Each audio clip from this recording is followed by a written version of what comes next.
अस्सलाम वालेकुम जी। Punjab poultry association Punjab के चैनल से मैं तारक जवेद आपके सामने हाजिर हूँ। आज 13 अक्टूबर है, पीर का दिन है। मंडियाँ बहुत डाउन गई हैं। रात को जो पोल्ट्री फार्म का अनाउंस रेट था उससे लेस भी चली। पंजाब पोल्ट्री एसोसिएशन की तरफ से रेट बढ़ाने की भी कोशिश की गई कि शायद फार्मर्स की पैनिक जो है वो ख़त्म हो, रेट स्टेबल हो जाए, लेकिन वो कोशिश बिल्कुल नाकाम रही।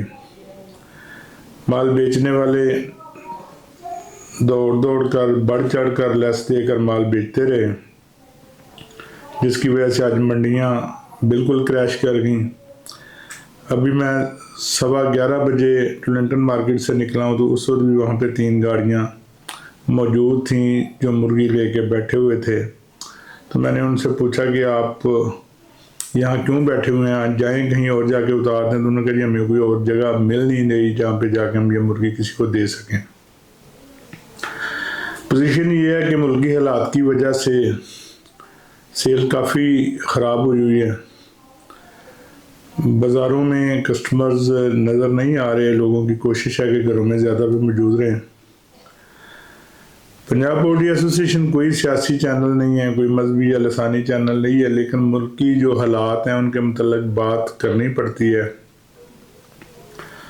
और बहुत आज़ुर्दगी के साथ मैं ये बात कर रहा हूँ कि मुल्क को पता नहीं किस तरफ धकेला जा रहा है। अफगानिस्तान से हालात ख़राब हुए हैं और अपने अंदर के मुल्की हालात, तहरीक लब्बैक को पता नहीं, अगर वो मार्च करना भी चाह रहे थे, पहले तो ये नहीं पता कि ये वक्त मुनासिब था या नहीं था, लेकिन अगर वो करना भी चाह रहे थे तो उनको उस एहतजाज का हक क्यों नहीं दिया गया। अगर उनको एहतजाज करने दिया जाता 1-2 दिन 4 दिन करके वो बेचारे घर बैठ जाते, लेकिन उसमें रुकावटें डाली गई, पुरतशद्दद कार्रवाइयाँ भी हुई और बिला मुबालगा दोनों तरफ से हुई। और जो आज के हालात हैं वो बड़े गंभीर जो है ना वो सुने जा रहे हैं। मुसद्दका इतलात तो नहीं है, लेकिन गैर मुसद्दका इतलात जो पहुंच रही हैं उसके मुताबिक तो बहुत खून खराबा हुआ है जो नहीं होना चाहिए था, और ये किसी तरह भी मुल्की मफाद में नहीं है। ये सारे मसाइल इकट्ठे करके मुल्क पाकिस्तान को मुसीबत में डालने की जो कोशिशें की जा रही हैं किसी भी तरह मुनासिब नहीं है, और मैं समझता हूँ कि आम आवाम को इसका हिस्सा नहीं बनना चाहिए कि इस तरह ना तो कोई दीन की खिदमत है, ना मुल्क की खिदमत है, ना कौम की खिदमत है, और ना ही ये कोई अपने घर की अपने बच्चों के लिए कोई खिदमत है।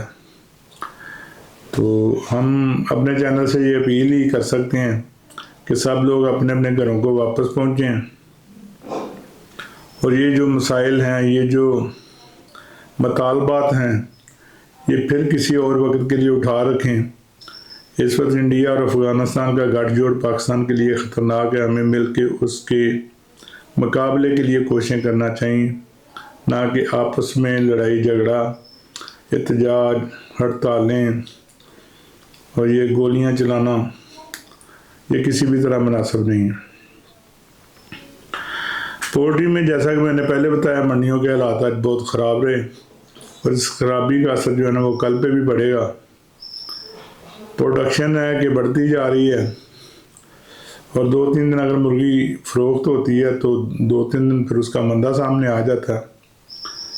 बहरहाल पोजीशन की ज़्यादा अच्छी नहीं है, बहुत ज़्यादा नुकसान हो रहे हैं, और सबसे जो फ़िक्र वाली बात है वो ये है कि इस वक्त गवर्नमेंट, हुकूमत पंजाब, उसके जो अफसरान हैं, जो लाइफ स्टाइल डिपार्टमेंट है, जो पैरा है, जो डीजी कमोडिटीज़ हैं, और जो हमारी मोहतरमा सलमा भट्ट साहब हैं, chairperson task force control rate control committee, किसी को भी ये पूछने की फुर्सत नहीं मिल रही है कि भाई ये इतनी जो कम रेट पे मुर्गी सेल हो रही है इसका रिज़ल्ट क्या निकलेगा, इसका फार्मर्स को क्या नुकसान हो रहा है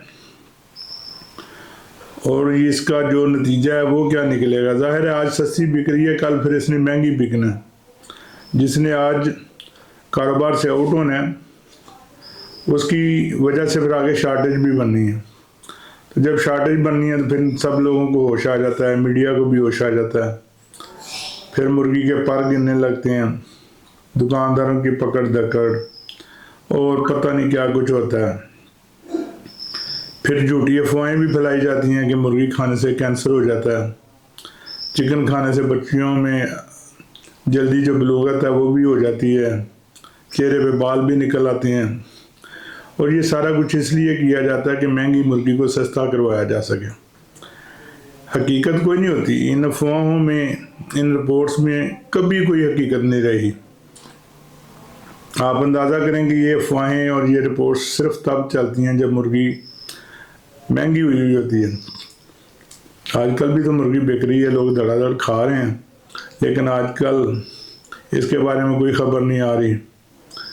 आजकल इसके जो नुकसान आता है वो भी नहीं है, जो अफवाहें हैं वो भी दम तोड़ चुकी हैं। और हम सजेस्ट करेंगे कि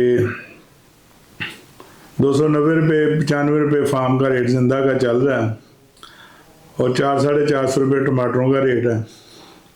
तो मैं तो दरख्वास्त करूँगा आम नाज़रीन से भी कि वो सस्ता चिकन है ज़्यादा से ज़्यादा खाएं, अपने जिस्म की प्रोटीन को पूरा करें, अपने बच्चों को खिलाएं और उसको आप दालों और सब्जियों में पकाने के बजाय सिर्फ चिकन पकाएं, रोस्ट करें, बारबेक्यू करें, कि वो इस तरह ज़्यादा सस्ता पड़ेगा और अच्छा भी लगेगा। कल अफ़गानिस्तान जो मुर्गी और चूज़ा जाता था वो भी ट्रेड बंद हो गई, तो उसको भी कल वापस आना पड़ा। ज़ाहिर आज भी नहीं जाएगा, अभी जब तक ये जंग के हालात हैं ये ट्रेड भी बंद रहेगी और वो मुर्गी और वो चूज़ा जो भी यहीं पे सरप्लस हो जाएगा। खबरें बड़ी गलत हैं, बहरहाल इंसान को हौसला हारना नहीं बनता और पोल्ट्री वाले तो बहुत ज़्यादा हौसलामंद हैं, बहुत बुरे बुरे हालात से गुजर चुके हैं। इंशाल्लाह ये दिन भी गुजर जाएंगे और अच्छे दिन आएंगे।